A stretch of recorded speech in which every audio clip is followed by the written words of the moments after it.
Okay, let's see how many of you figured out the direction in which I was going to take this. Hello, everyone. This is Dwight Woods, the Jeet Kune Do Rebel. Welcome to the I Love Jeet Kune Do broadcast number 237. This is the one about the day Jeet Kune Do died. As you all know, today is the 49th anniversary of the passing of Bruce Lee. So as you're logging in, if you'd be kind enough to say where you're logging in from, hit the like button and feel free to continue doing so throughout the broadcast. If you're catching the simulcast over on the YouTube, please be sure to like, subscribe, and hit the notification bell as well. If you'd like to support the program, please visit jkdrebel.com, click on the Rebel Gear link, and that's where you'll see stuff like this, the JKD Notables coffee mug. Also available is a t-shirt, long sleeve, short sleeve, sweatshirt, hoodie, all that good stuff. But of course, the best thing you can do is to share this video and spread the word about the I Love Jeet Kune Do broadcast. All right, so let's get into this. My JKD colleague, Vincent Mazzola Perez, looked at the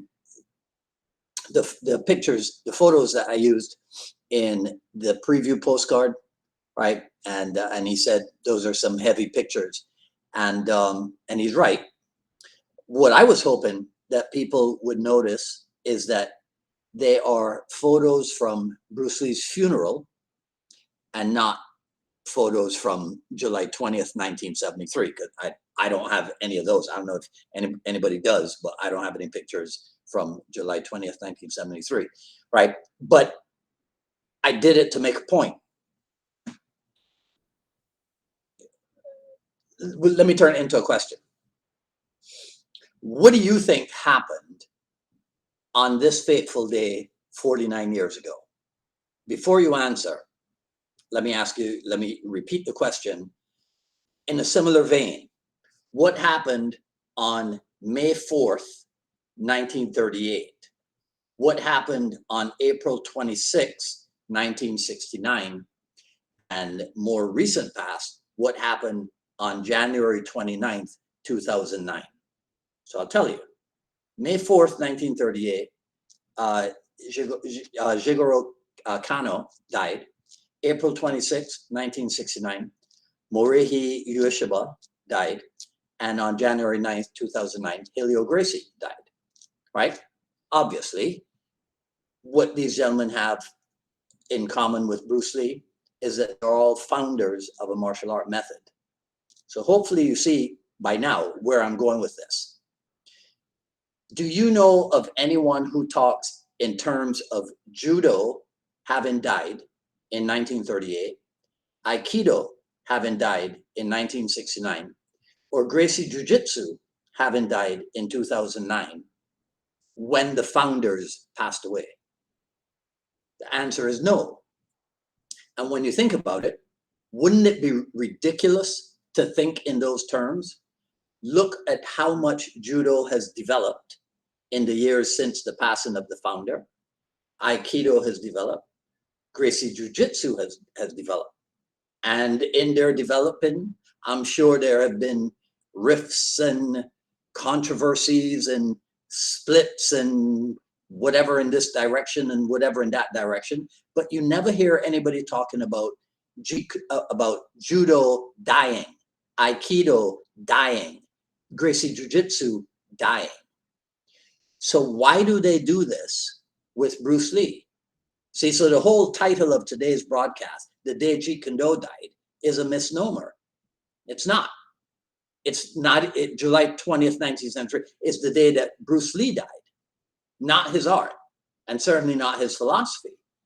The proponents of the idea, this ridiculous idea that Jeet Kune Do died with Bruce Lee, appear to be the ones who think that, so Bruce Lee has departed the mortal coil, and he took all of Jeet Kune Do with him.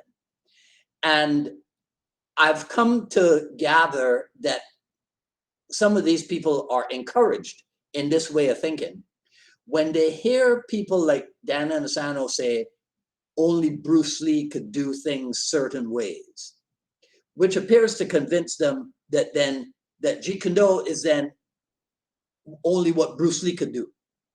If Bruce Lee couldn't or didn't do it, then it isn't Jeet Kune Do, right? So if that's true, then the art must have died with him 49 years ago. Recently, again in a similar vein, is this has been floated, this idea that if Bruce Lee is dead, and then people come along later, and if Bruce Lee's dead, then people shouldn't call what they're doing Jeet Kune Do because he's gone, and so you shouldn't use the name of the art if the founder has passed away. So I'll ask you again: has anybody done that with judo? Has anybody done that with Aikido? Have they done that with Gracie Jiu Jitsu? I don't think so. My understanding is that there's stuff being done in judo that Kano never even dreamt about. There's stuff being done in Gracie Jiu Jitsu. The little bit that I know about Jiu Jitsu is in the early days, there were no leg locks. But as Gracie Jiu Jitsu got exposed to other arts, and as other arts got exposed to Gracie Jiu Jitsu, there was this blending, let's call it, right? And so there was an influence from other arts, and now Gracie Jiu Jitsu has leg locks in it. So I ask again, why are they trying to do this with Bruce Lee? In my estimation, simple reason. Bruce Lee was a celebrity. Bruce Lee became a household name, a worldwide phenomenon who inspired a ton of people to start training in martial arts. Definitely boosted the Hong Kong Kung Fu film industry and probably influenced the development of action films overall. But with that celebrity came the opportunity to create controversy and build it around the idea that there were Bruce Lee students who were teaching what they got from him, and there were Bruce Lee students who were teaching what they got from him, but going past that material and looking into other things. And so take that kind of idea, take those actualities, mix them up and blend them and put them to cook for decades, and you end up today with these ideas about Jeet Kune Do being dead, Jeet Kune Do, the whole ordeal. Look at it. So here's some of the recent things, right? There's always been the ordeal about what is and what isn't Jeet Kune Do. Are there forms or are there not forms in Jeet Kune Do? Who's legitimate, right? Who's certified? Who isn't certified? Who was going to set up an organization to certify or not, right? Who knows and who doesn't know? Who was there and who wasn't there? Are there ranks in Jeet Kune Do? Were there ranks in Jeet Kune Do? Should there be ranks in Jeet Kune Do? The different stages of the art. What are the true names of the art?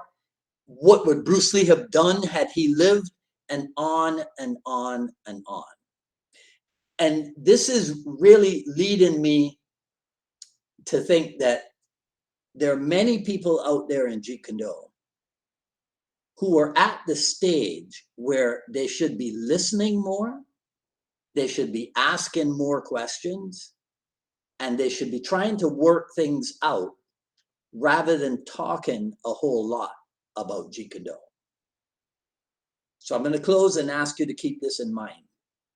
It's a Bruce Lee quote as we know it, but it's adapted from a Wilford Peterson quote about simplicity. Makes perfect sense then. Bruce Lee came across a quote about simplicity. We know that simplicity is a hallmark of Jeet Kune Do, and so Bruce Lee adopted the quote and said, Jeet Kune Do avoids the superficial, penetrates the complex, goes to the heart of the problem, and pinpoints the key factors.